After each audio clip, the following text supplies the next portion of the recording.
in partnership with you. It's great to have everybody here. Thank you for coming. We know that there are many Zoom rooms that you could be in right now, and we're pleased that you're here in this one with us. And I guess now even rooms in person. So I'm Gamal Palmer, and I just want to share with you very briefly that I grew up in a multiracial community. My parents actually moved to this neighborhood called West Mount Airy in Philadelphia for that reason. They're a multiracial couple, and they wanted to raise their children in an area where there were other multiracial families. And so I have the distinct privilege of growing up around many people that were mixed race, whether that's Black and white, or Latino families, Black families, white families, Jewish, Islam, Christian. And this neighborhood has been written about, and you can look it up yourself if you want, West Mount Airy in Philadelphia, and is still this way today. I actually babysat children of lesbian parents in the 90s, which now is not a big deal at all, but then was a pretty distinct thing. And so, I think what I'm really committed to for our community in terms of the community here, as well as the Jewish community, and the nonprofit sector, is that we really help people understand that the mission-driven work can and must lead to being multiracial. And that really starts with leadership, right? And it starts with leaders, whether you're on boards or you're executive directors or senior, leaders in the organization, or you have access to leadership, to help them understand how to diversify their networks, how to diversify their thinking, and how to diversify the offerings of the organization so that it can actually be an ecosystem that is multiracial. And I'm really, excited for not only this talk, but a lot of the work to come in the future, because we're at a distinct moment in our country's history where we are actually having conversations that really could potentially lead us to fulfilling on this vision of being a multiracial society, right? And I think the role that nonprofits play in the societal structure and makeup is so critical and so crucial. So we're really fortunate to be able to be here today and to have this conversation with you, and really focusing in on governance and board governance. And let's start there with that. Thanks, Gamal. We're going to do quick breakouts just so we can get talking and get to know one other person. And then we're going to come back in 5 minutes and start the introduce Paula and start the interview there. So I'm going to post in the chat what your mandate is for these 5-minute breakouts. You'll be paired with one other person. You can just give brief intros, your name, role, org, city, and why did you choose to participate in this conversation? As Gamal said, you all have a million other things that you could be doing Friday morning. Why here and why now? So I'm going to open up the breakouts. You'll each have about 2.5 minutes each, and we'll see you back in 5.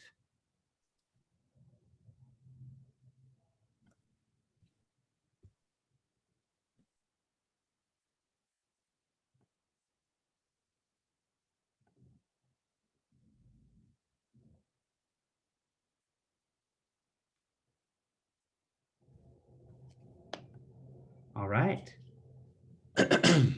Oh, you're on mute. I didn't go into a breakout room. All good. You know what? Let me. No, it's fine. No, I don't want to. No, I know. I'm gonna move someone. There we go. I shouldn't say I don't want to, but I just wanted to convene with the two of you. Yeah. It was a beautiful introduction, and I want to start with my own multiracial story. Great. To set the stage, because it is how I show up. That's the opening question. That's a good minds think alike. Gamal, right. Gamal's gonna intro you, Paula, yes. and then start the interview, and then I'm gonna continue. And I'm gonna restart my computer really fast because I'm hearing the fan going, and I feel like it's gonna. I wish somebody told me, do not get a MacBook Air. I have one of that. You don't like? No. Oh. And if you are the person who encouraged me to get a MacBook Air, Seth, you are in serious trouble. What were you going to say, Paula? the fan doesn't mean anything except that the fan is on, it's trying to cool down, but I know, but it's on crashes. 100. It is on 100%. Yeah, and it crashes. Yeah. And I just keep avoiding Apple, which is not helpful. It sounds like you need Okay. to upgrade to a different Apple product. I just got this. Thank you, Paula. I'm sorry, I'm an Apple fan. I'm an Apple person all the way through and through. So I'm with you on that. Okay, I'll be right back. Okay. Paula, how's that house construction? Is that I've been saying it for 5 months now. I'm about 8 weeks away. still 8 weeks? Are you gonna keep your San Francisco home, and this will be a I'd love to sell my apartment in the Millennium Tower. yeah, No, not too many takers. not yeah. So I'll have to wait on that end, but eventually, yes, I want to sell it. Is it the condos are not rolling and not And not turning over. It's the building. It's the building. building.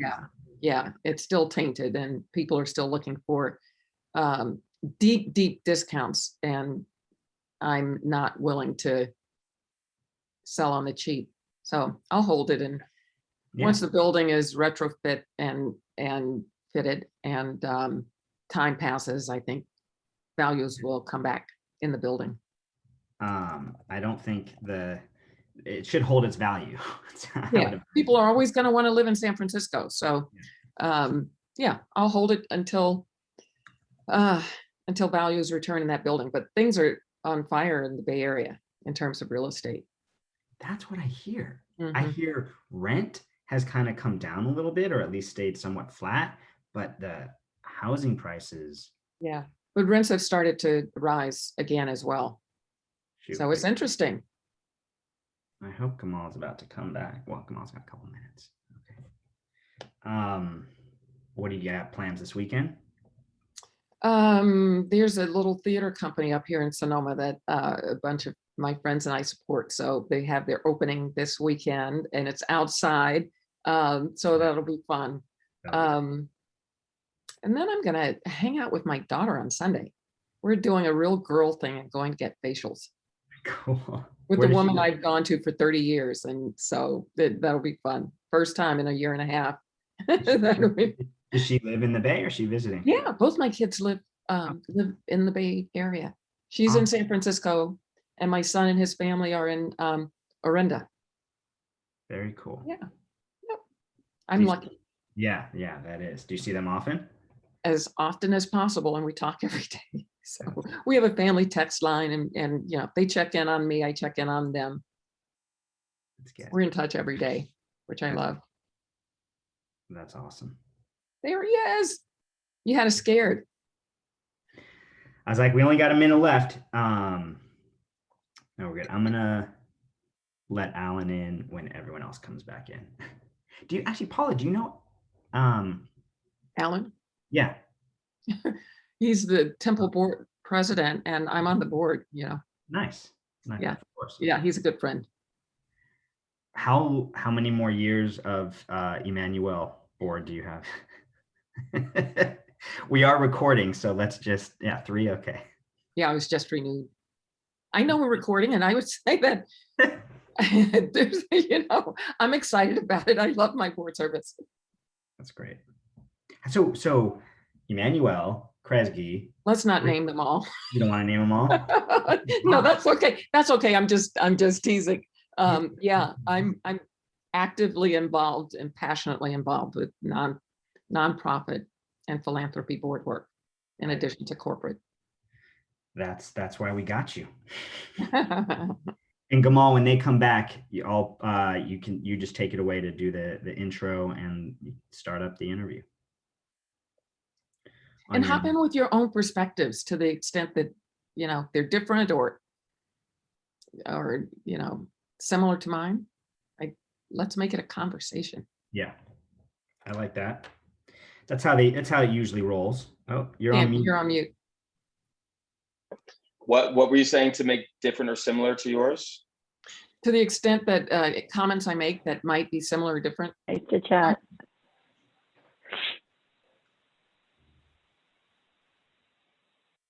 Welcome back, everybody.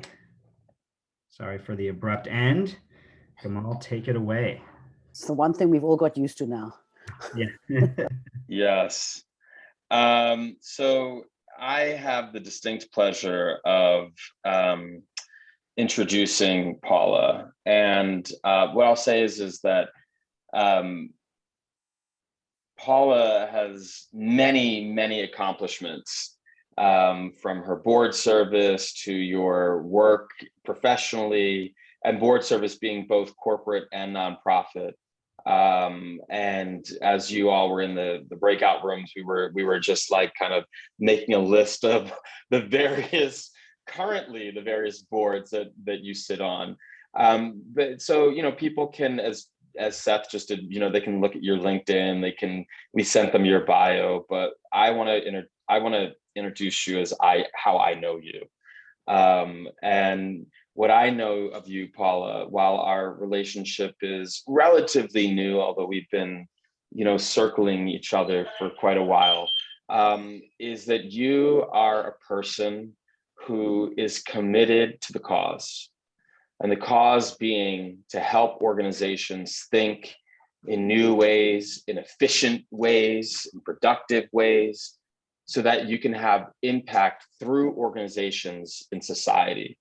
And whether that's within the Jewish community or whether that's in some of the corporate sectors in which you traverse, you bring such grace, such humility and humanity to all the work that you do. And so I really am so honored that you've decided to join us today. And I think that it's a privilege for all of us to be able to, it's a privilege for all of us to be able to be here with you today. So thank you so much for accepting our invitation. Thank you. Oh my goodness. Can I just take you to every introduction I have? Yes. I hope I live up to it. Thank you. I will gladly toggle along. So, you know, our first question that we have for you is board governance, equity, diversity, inclusion. What do all those things mean, and how do we bring them together to be able to shift board culture? Well, thank you for having me. Thanks again. I appreciate being able to be here. And, you know, it's often said it's easier to talk with a group of people you don't know. But there are a lot of people in these boxes I know. So the pressure is on. And I hope I'm able to live up to the expectation here. But I want to start with, I was so moved by Gamal's story of multiracial community. And I want to just start with my own multiracial story. And that is that I come from a multiracial family. I look back through the years and present, and my world is multiracial. My family is multiracial. So this is in my own DNA. And when I show up anywhere, it is with that lens, it is with that experience, it's with that lived experience. When I grew up in Oklahoma City, Oklahoma, it's a whole different conversation about Oklahoma. But when I was entering the 8th grade, this was 1968, my mother decided that her 5 Black children would voluntarily desegregate the Oklahoma City public schools, with the expectation that we would succeed, with the expectation and knowledge that we would be among the onlys, and with the expectation and the knowledge that that was going to be okay. We were going to be okay. So what I reflect on now is that my mother, back then, way back then, before DEI was a thing, was setting me up to be able to enter rooms that may be uncomfortable to enter, but the expectation that you find a way to be in those rooms, not as a token, but as a fully participating member who deserves to be in that room and who belongs there. So this is my lived experience. and it is how I show up to everything.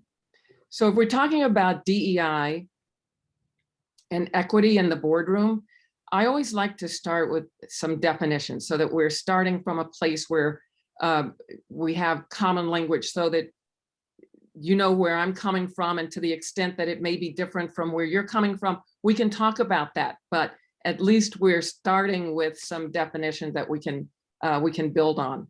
So I love to search the internet to find out how equity is defined, how governance is defined. So I'm just going to read a couple of ones that I like the best. So from the independent sector, equity is defined as the fair treatment, access, opportunity, and advancement for all people, while at the same time striving to identify and eliminate barriers that have prevented the full participation of some groups. Improving equity involves increasing justice and fairness within the procedures and processes of institutions or systems, as well as in their distribution of resources. So from Board Source, governance is,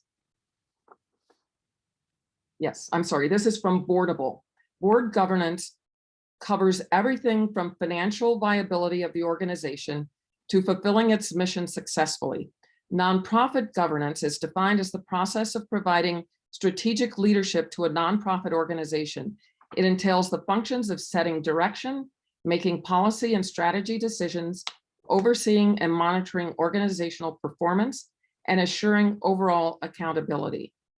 So when we talk about equity in board governance, we're bringing together, in my mind, those two things to create an environment whereby decisions can be made and policies can be made that execute on the mission. And for the nonprofit or the foundation boards on which I sit, the mission is to, in the case of Kresge, the mission of Kresge is to expand opportunities in America's cities through grant making and social investing. For the Harry and Jeanette Weinberg Foundation, it's dedicated to meeting the basic needs of people experiencing poverty through grant making to direct service organizations in the US and in Israel. How do you do that with a lens of equity? Equity doesn't mean equality. Equity means that in many cases, you have to provide or give more in order for people who are receiving the grants in this case to be on equal footing, to have the opportunity to fulfill on their mission. If that's making any sense, and I hope it is, but it is our job as board members to make sure that we are looking through a lens of providing opportunities for organizations to be successful in their own mission. Thank you for that. And I'm a huge fan of shared language and starting on an even playing field, right?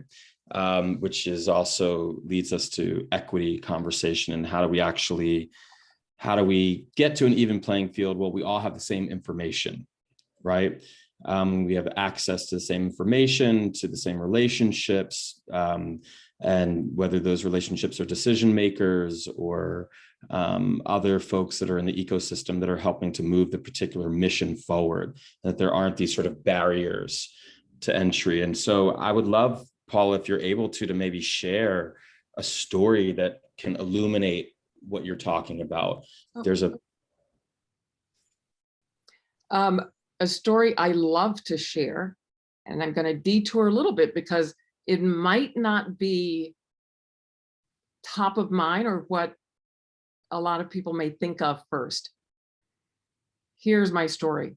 Within the foundation world, and I will just say Kresge is a $4 billion foundation, the Harry and Jeanette Weinberg foundation is a $3 billion foundation. These are large foundations with large pools of money. These foundations are able to make grants based on the returns received from investing the assets. We don't often think, until most recently, but this has been something I personally have made a mission of my own, to shed light on the fact that within the investment making, that those funds have traditionally gone to white male-led money management firms. Now, my background, my whole career was spent in the money management business and the investment management business. So I know of what I speak. And so I have been able to highlight, bring to the table, and get support by my fellow board members and by staff and by the investment teams of the foundations where I serve, that yes, this is also an area where equity counts.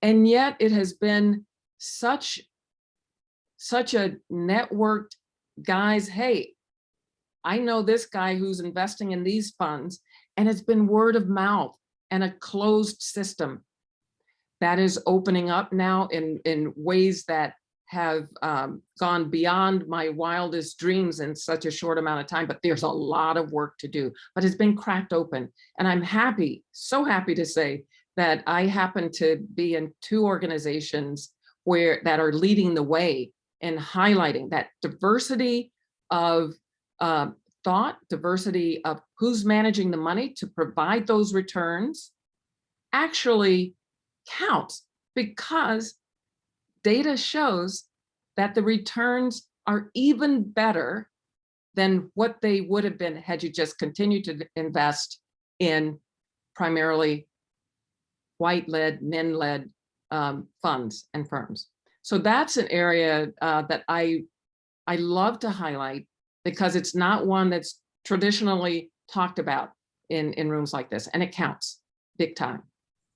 It does. And I think that, whether you're a large nonprofit or a smaller nonprofit, really tracking where the investments are going, even when you're looking at where the retirement fund is going, right, for your employees, or your 403B, I always get that confused, but the version of a 401k for a nonprofit, which I have one, so I should know the name. But I know the Ford Foundation, for example, has done a lot of work around reimagining and not only imagining, but actually taking steps towards reallocating and redirecting their investments, and also spending more money than what they typically spend. Has been a huge conversation within the nonprofit world. And I'm just curious, Paula, if you could share with us, how is what's happening right now, given the last year and a half or so, which, I think was a big stimulus for foundation world to really look at itself, with the killing of George Floyd, and the current version of the racial justice movement, which had boards and had, both in the nonprofit and the for-profit world, look at their culture and look at their practices. What are some of the learnings that you think the nonprofit world could take from the corporate board world in terms of how they're looking at equity, and shifting their board culture? And I think the learnings go both ways, to tell you the truth. The nonprofit and foundation world can learn a lot from the corporate world, and vice versa. In terms of what the racial reckoning in the last year has shown us all, I think, is just how much inequity there is systemically in the US and around the world, but let's focus on the US. I think that with us at home during COVID, watching more TV and being on social media more than we usually are, I think it's given us a real opportunity to wake up and pay attention. And those of us on this call certainly have felt it. And it's been an even greater call to action, even though those calls to action are happening more on the screen. I think more has gotten done, and more I have such tremendous hope and promise for change than say 5 years ago. I think we were walking along toward change, but I feel a sense of urgency for change now that I haven't felt in the same way since I've been in this work, which is my lifetime, in various and different ways. Before- I think, Oh. Go ahead. I'm sorry, Gamal. No, I was just going to say before I pass it to Seth, who's got a litany of questions of his own to ask, if you could just give an example maybe of some of those things. In the case of, I'm going to use my nonprofit experience or foundation experience with Kresge. Before George Floyd happened, the staff had already started to work on a racial equity statement, what it means internally. So I think in order to do the work, organizations have to confront themselves first. I think it's disingenuous if you're going out and saying, we're doing this work when you haven't taken a look internally. So that started in a big and major way, which before George Floyd, it's been doubled down on since. Within the Harry and Jeanette Weinberg Foundation, we're doing anti-racist work. We've hired a consultant. We have a statement on what this time means to us. And board and staff are working together in anti-racist training. And it's not just, this is important, I think, it isn't just a one and done. This is going to last over months and over time. And we will be measuring over time how we're doing what we're learning and putting to the test. How are we responding? And how is it showing up? So those are a couple of examples. Great. Seth, why don't you pick it up from here? Thanks, Gamal. Thanks, Paula. This is great. I just have, did have a litany. I want to just ask you maybe one or two questions and then see if we can go to the question. April has a great question in here, and then we'll do some breakouts. So you sit on the board, you're a trustee of two foundations, as you mentioned. You're also, I believe, a trustee at Northwestern University. Can you share with us kind of any learnings that your board, you started talking about the anti-racist kind of training or learning that you're doing. Anything specific that you want to lift up that you do as board members that might be different from what the staff is doing at these organizations?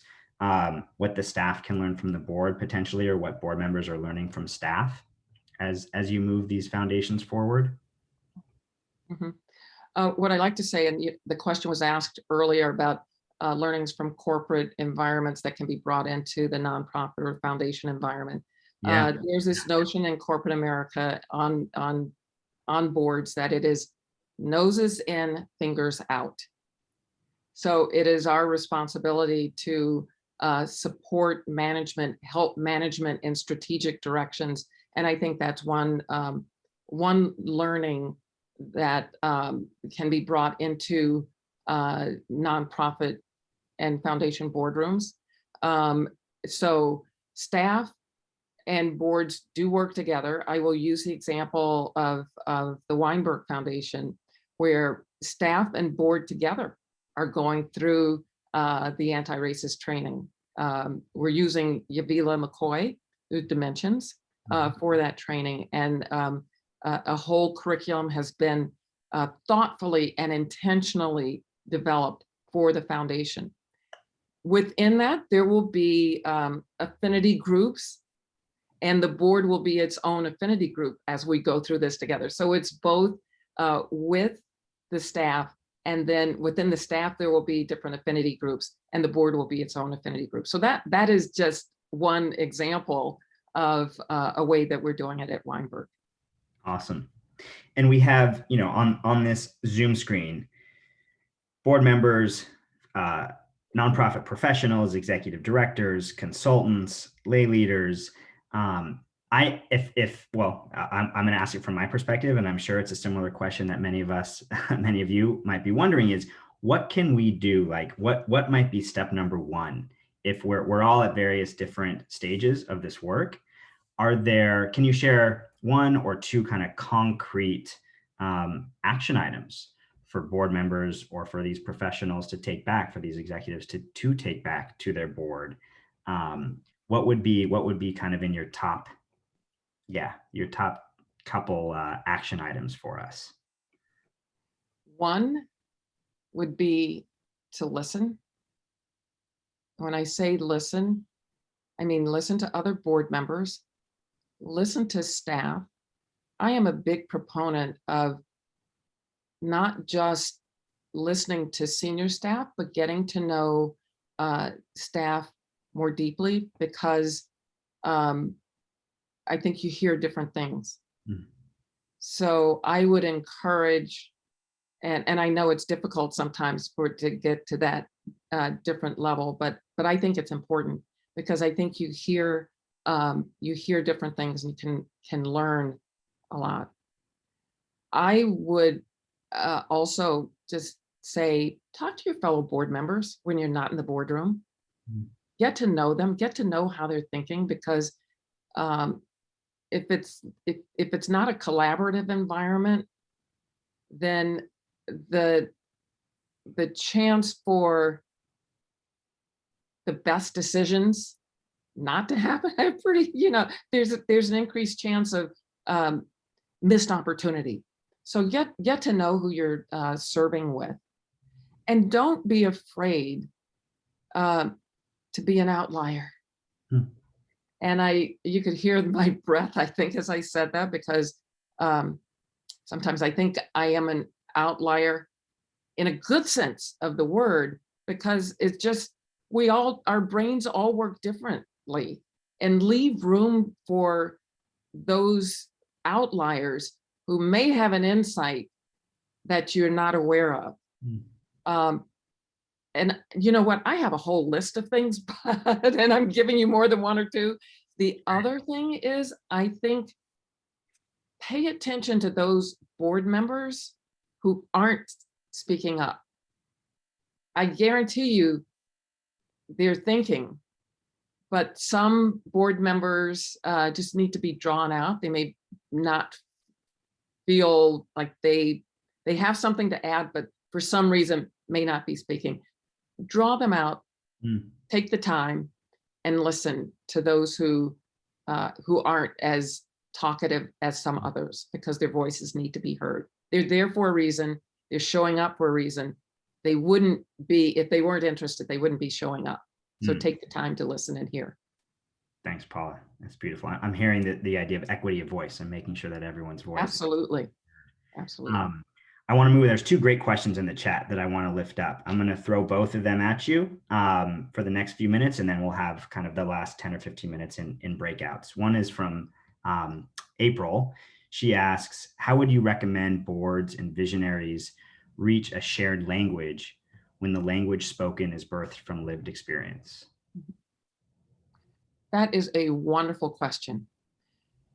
And it doesn't happen in one sitting. I think you talk about, as I did up front, just putting some structure and some context around whatever we're talking about, because it's so easy to say DEI. It's a catchphrase. What does it really mean?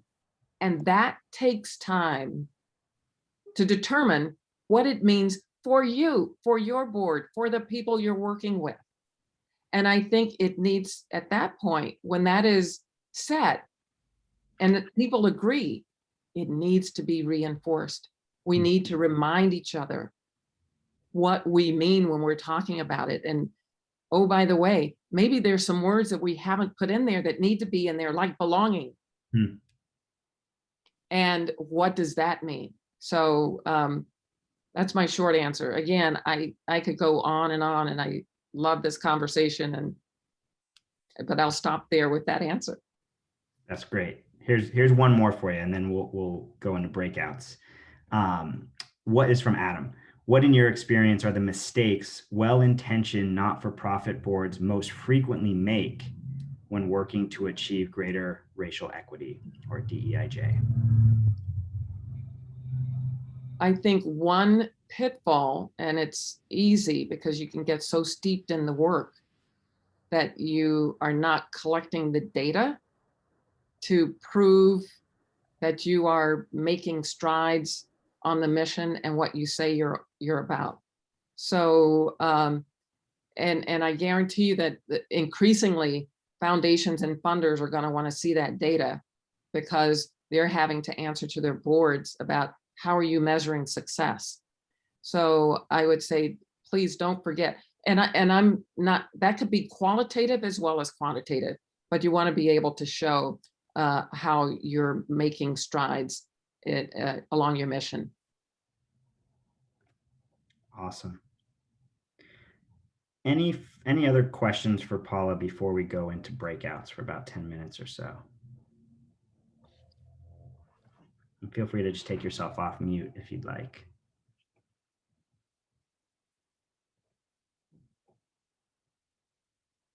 We haven't talked about diversity on boards and attracting diversity on boards. We'd love to talk about that. Let's do that. Go for it.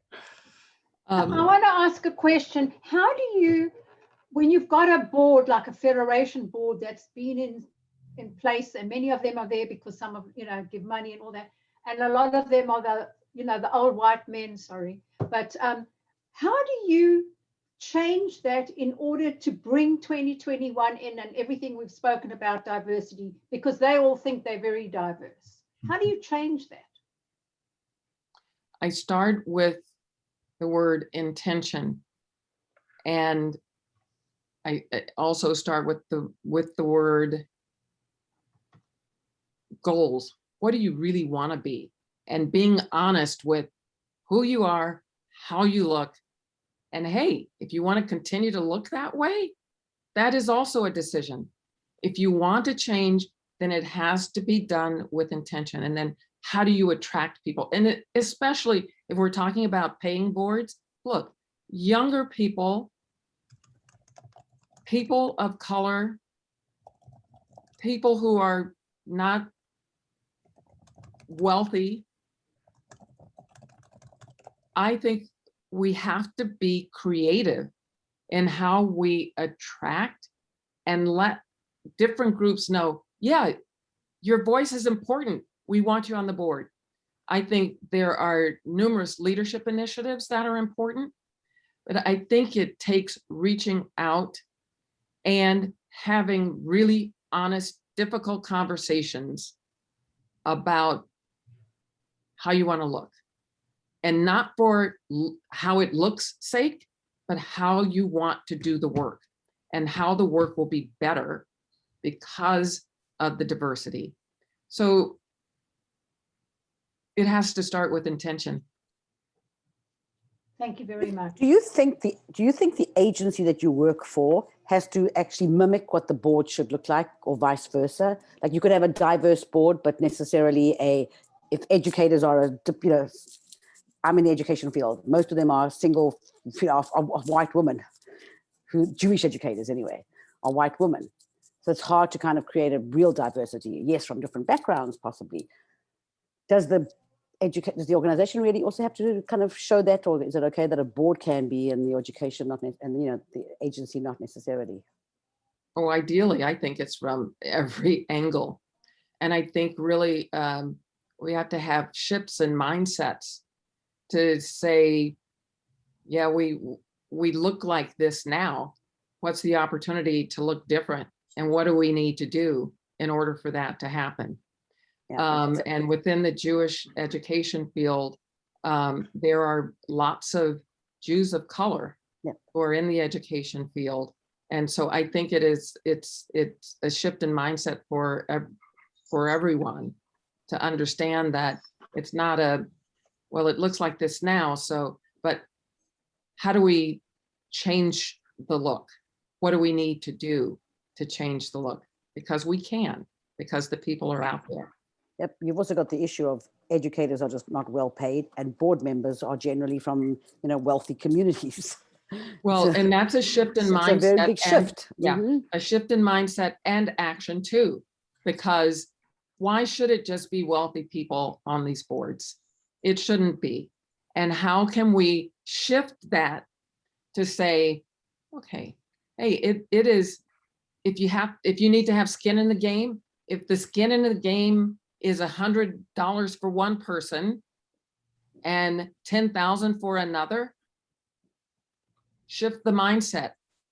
And in doing so, however, you also have to realize that that person who is contributing 100 and walking in that room, how are you going to bring that person in so that they feel like they belong and they're not an outside? So it is deep work. It's important work, and it is absolutely necessary, because Thank you. So you're only well going to said. get the best outcomes when you do it.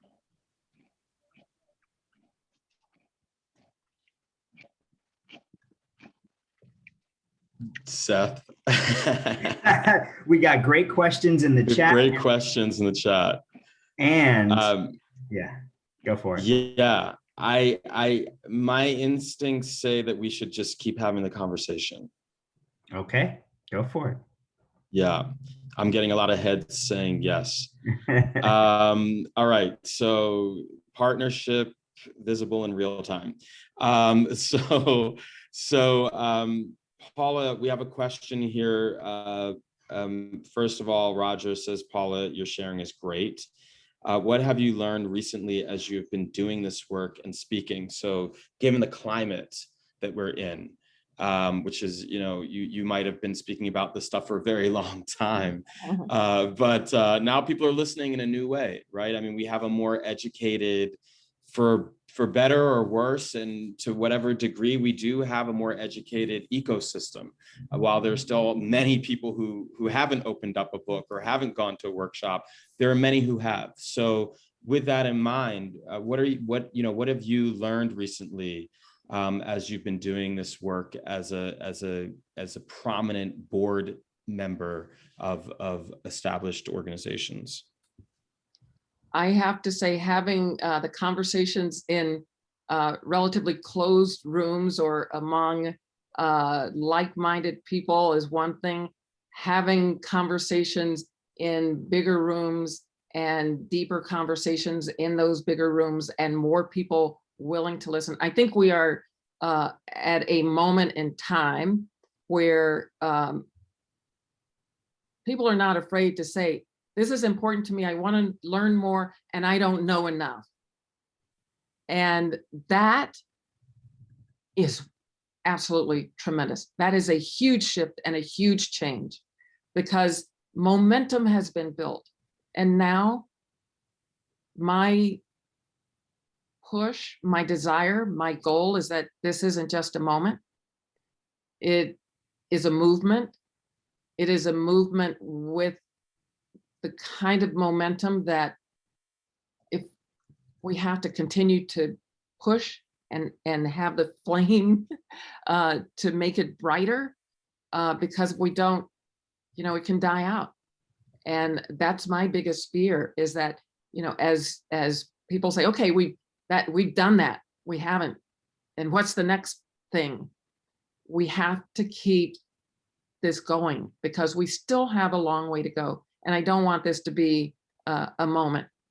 It's a moment that we've seized. It is a movement, and the movement has to continue, because none of us will be fully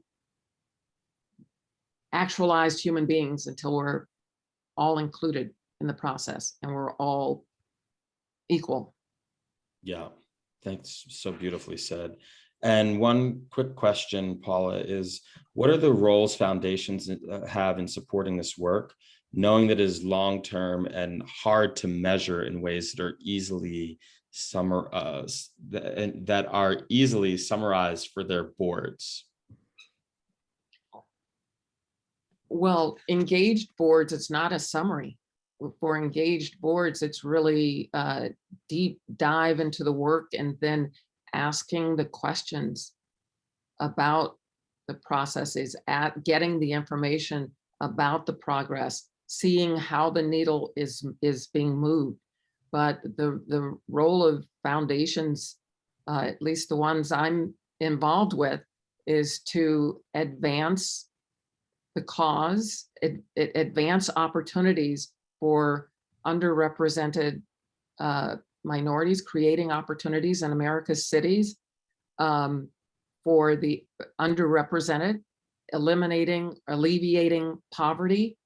And, you know, those are measurable, and it's the board's responsibility to ask. And these aren't like one-off. We partner with organizations that we can see and measure over time. And it's my responsibility, and it's my board members' responsibility to ask and receive that feedback so that we can measure the success of the organization, whose missions it is to change the lives, to help change the lives of underserved populations. Thank you for that. So as you just said, this is not a moment, it's a movement. And that means that action is required. And so we are really hoping that folks will stay on for the remaining 6 minutes, whatever this is. We're going to do a very quick breakout room, and Seth has just put into the chat 3 questions for you to consider. And we're hoping that in the breakouts we'll do sort of like a rapid fire. And that is one small action that you can take to process this conversation. So I'm going to stop, and then we're going to bring you back. So please don't go, because we've just spent a lot of work putting you into breakout rooms. We'll see you back in 5.